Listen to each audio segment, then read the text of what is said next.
မင်္ဂလာပါကျွန်တော်အခုဒီ content လုပ်နေတဲ့အချိန်ကတကဘာလုံးစောင့်ကြည့်နေကြတဲ့2026ကဘာဖလားစပြီးကန်နေတဲ့အချိန်ပေါ့နော်ကဘာဖလားက1930ကနေစပြီးတော့ကျင်းပခဲ့တာအခုဆိုလို့ရှိရင်23ချိန်မြောက်ရောက်ပြီကဘာဖလားပြိုင်ပွဲတွေကတာမန်အားကစားပြိုင်ပွဲတစ်ခုဆိုတာထက်ပိုတယ်နိုင်ငံရေးတွေလူမှုရေးတွေတမိုင်းကြောင်းတွေတခြားထူးခြားတဲ့အကြောင်းအရာတွေရှက်နွယ်နေတာ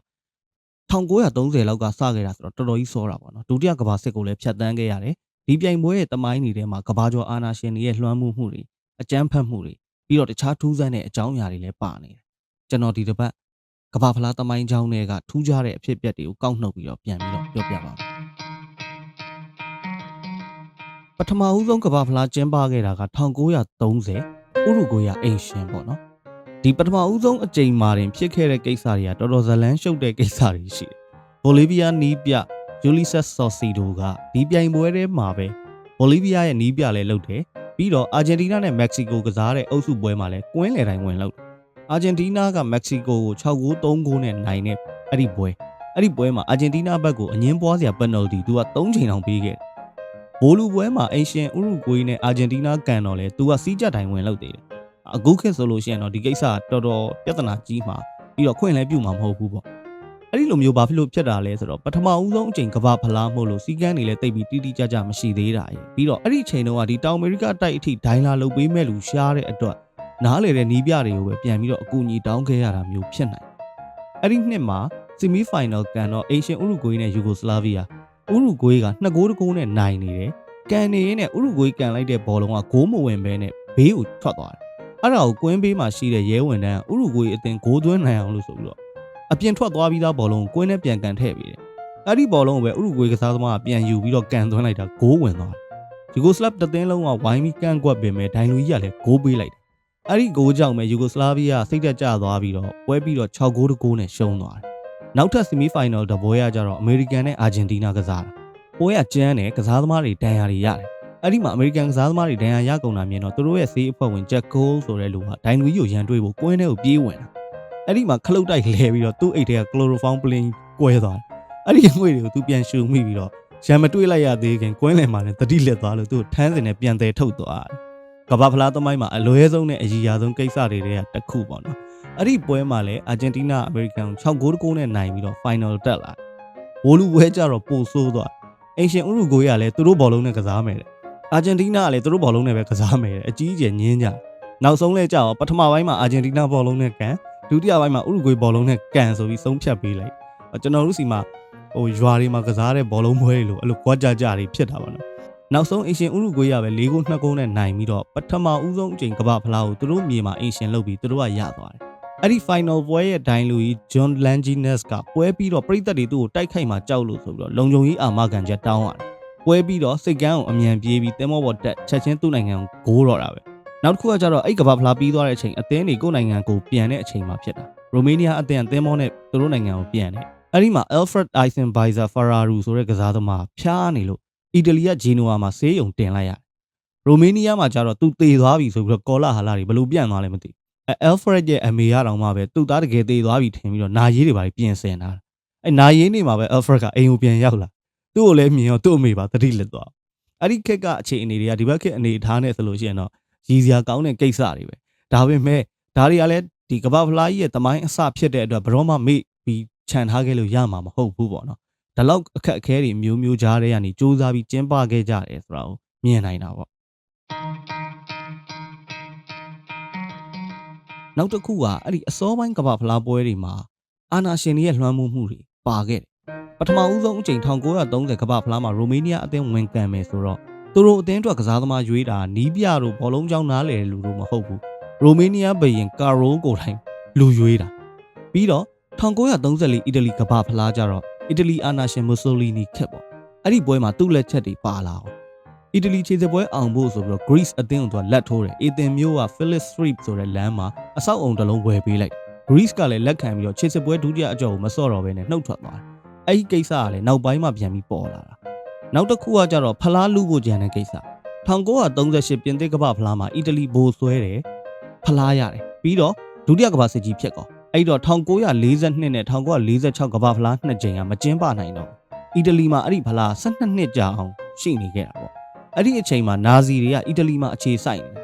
အဲ့ကြတော့နာဇီတွေကဘာဖလားကြီးလာလူမှာစိုးလို့ဆိုပြီးတော့ FIFA ဥက္ကဋ္ဌ Ottorino Barassi ကကြံကြံဖန်ဖန်တစ်ခုတွေးပြီးလှုပ်လိုက်တယ်ကဘာဖလားရုပ်ထုကြီးကိုရှုပ်ဖနက်ဘူးတစ်ခုတည်းထည့်ပြီးတော့သူ့ကရင်အောက်မှာဖွက်ထားလိုက်တာနာဇီတွေကလည်းသူ့အိမ်အထိတကယ်လာရှာတယ်တအိမ်လုံးမှွေနှောက်ရှာပဲမဲ့ဖနက်ဘူးလည်းထည့်ထားမယ်လို့တော့မထင်တဲ့အတွက်သူတို့ကဖနက်ဘူးကိုတော့မရှာကြအောင်မတွေ့သွားဘဲနဲ့ Barassi ရဲ့အကြံအောင်မြင်သွားတယ်ပေါ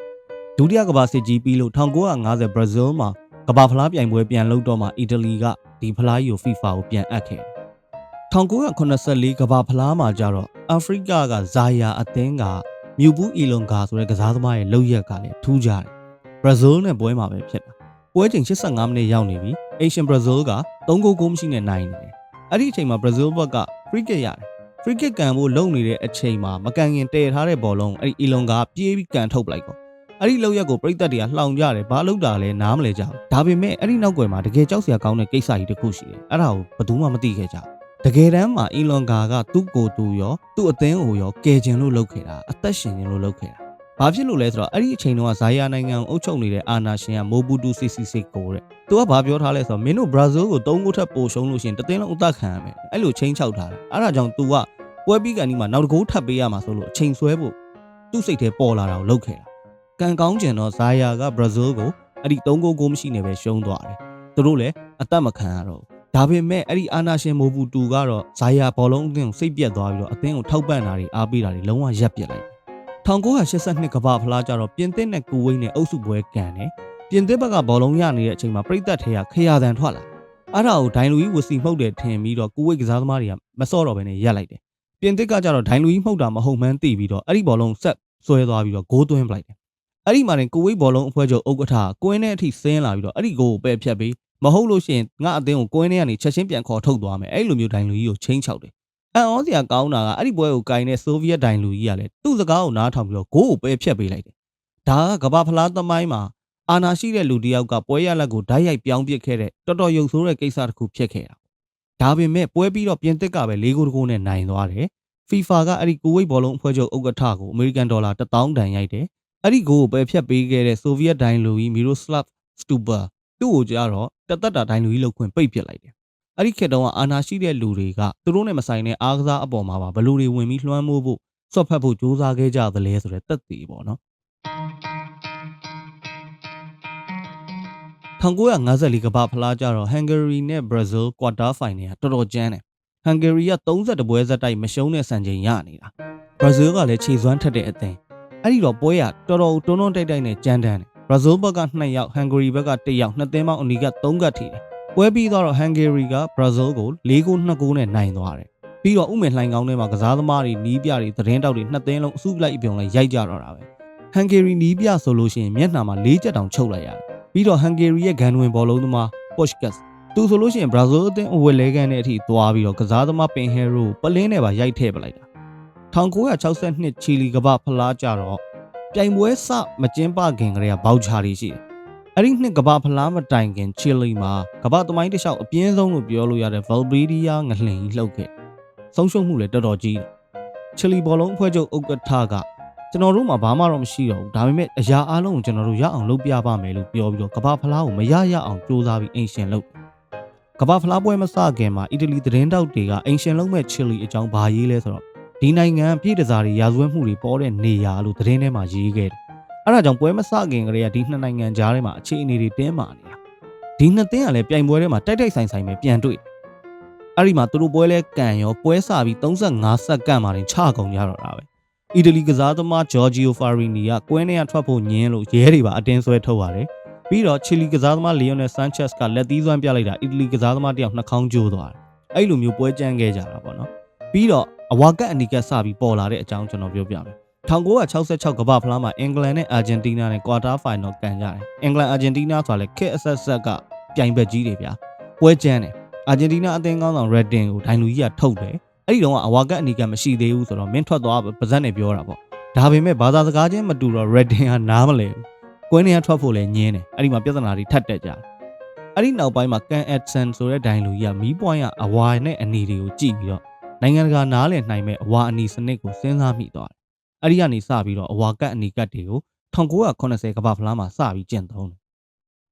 ဝမ်းနည်းစရာကောင်းတဲ့အဖြစ်အပျက်တစ်ခုကကြတော့1994ကမ္ဘာဖလားအပြီးမှာဖြစ်ခဲ့တာအမေရိကန်နဲ့ကိုလံဘီယာနဲ့ပွဲမှာကိုလံဘီယာနောက်ခံလူအက်စကိုဘာကကိုကိုမတော်တဆသွင်းမိတယ်ကိုလံဘီယာကအဲ့ဒီဂိုးကြောင့်ပဲရှုံးပြီးတော့ထွက်ခဲ့ရအက်စကိုဘာကိုလံဘီယာပြန်ရောက်ပြီး10ရက်လောက်ကြာတော့ဘားတစ်ခုကနေပြန်တဲ့အချိန်မှာဒေါသထွက်နေတဲ့အကျန်းဖတ်သမားတွေကသူ့ကိုတနက်နဲ့6ချက်ပစ်တက်ခဲ့တယ်တစ်ချက်ပြစ်တိုင်းဂိုးလို့တစ်ခါអော်ပြီးတော့လှောင်ခဲ့ကြသေးတယ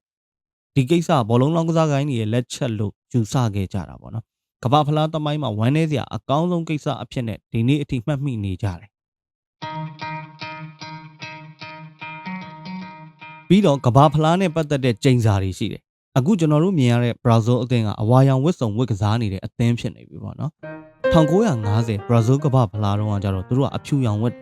အိမ်ရှင်ဘရာဇီးကဥရုဂွေးကိုတရေကြရုံနဲ့ချန်ပီယံဖြစ်ပြီဒါပေမဲ့2ဂိုးတကူနဲ့ရှုံးသွားပြီးတော့ကိုယ့်အိမ်ကွင်းမှာတင်ဖလားလက်လွှတ်လိုက်ရတယ်ဒီရှုံးပွဲကတကွင်းလုံးကပြည်သက်တွေအကြတန်အောင်မကြားလောက်အောင်တိတ်ဆိတ်သွားစေခဲ့တယ်နောက်ပိုင်းဘရာဇီးပြည်သက်တွေအများကြီးကိုတတ်သေးကြတယ်ဆိုပြီးတော့လဲကောလာဟာလာတွေထွက်ခဲ့တယ်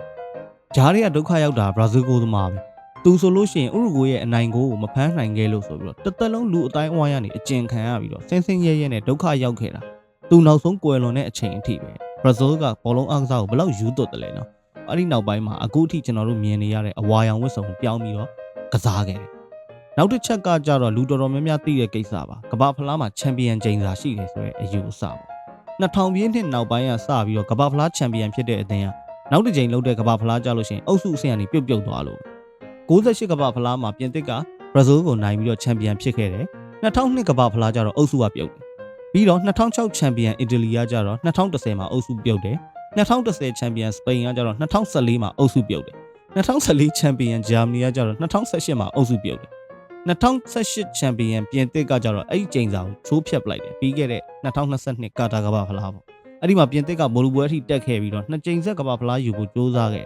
ဒါပေမဲ့လီယိုနယ်မက်ဆီပါတဲ့အာဂျင်တီးနားကိုရှုံးပြီးတော့ဒုတိယပဲရသွားတယ်ဒီနှစ်ကလက်ရှိချန်ပီယံအာဂျင်တီးနားကအဲ့ဒီချိန်စာအတိုင်းအုပ်စုကနေပဲပြုတ်မလားဒါမှမဟုတ်2ချိန်ဆက်ချန်ပီယံဖြစ်ဖို့အတွက်လှုပ်သွားနိုင်မလားဒါတော့စောင့်ကြည့်ရမှာပေါ့နော်တမိုင်းတစ်လျှောက်မှာဒီကမ္ဘာဖလားကြီးကအချိန်ခိုးယူခံရတဲ့ကိစ္စတွေရှိတယ်1966အင်္ဂလန်ကမ္ဘာဖလားမတိုင်ခင်မှာအင်္ဂလန်ပြပွဲတစ်ခုမှာဂျူရီမက်ဖလားကိုအဆောင်အကျက်တွေအများကြီးချထားတဲ့ကြားတွေကထူးထူးဆန်းဆန်းအခိုးခံလိုက်ရတယ်အသေးအတန်ရှာကြတယ်မတွေ့ဘူးပြန်တွေ့ကျင်တော့လဲ Pickles ဆိုတဲ့လန်ဒန်နောက်ပိုင်းကအိမ်မွေးခွေးလေးကကားတစ်စီးနားမှာသတင်းစာစက်ကူနဲ့ထုတ်ထားတဲ့ဖလားကြီးကိုအနံ့ခံမိပြီးတော့ပြန်ရှာပေးခဲ့တယ်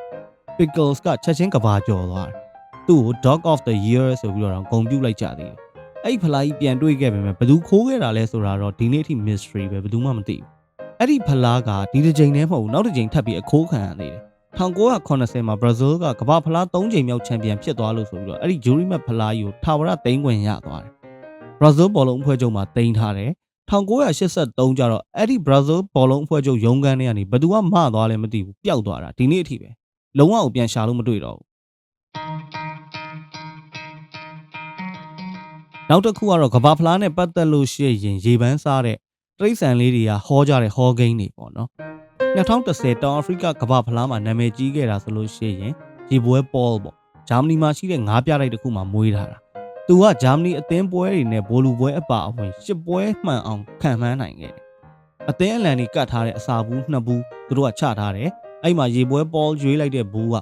အသင်းနိုင်တယ်ပေါ့စမီဖိုင်နယ်မှာဂျာမနီနဲ့စပိန်တွေ့တော့ပေါကစပိန်နိုင်မယ်လို့မှန်းလိုက်တယ်တကယ်လဲစပိန်နိုင်သွားတယ်အဲ့ဒီပွဲရှုံးတော့ဂျာမန်ပရိသတ်တွေကဒေါသထွက်ပြီးတော့ဒီကောင်ကငါတို့အသင်းရှုံးမယ်လို့ဟောလို့ရှုံးတာဆိုပြီးတော့ပေါကိုတတ်စားမယ်ဆိုပြီးချင်းချောက်ကြလို့နိုင်ငံတော်အဆင့်လုံခြုံရေးပါပေးရတဲ့အထိပဲလူတွေကဘယ်လောက်တောင်စဉ်းစားဆင်ခြင်ဉာဏ်မဲ့သွားလဲအဲ့ဒီနောက်ပိုင်းကစပြီးကမ္ဘာဖလားပွဲတွေလုပ်တိုင်းအနိုင်အရှုံးမှန်တဲ့တိရစ္ဆာန်တွေပေါ်လာတော့တာပဲ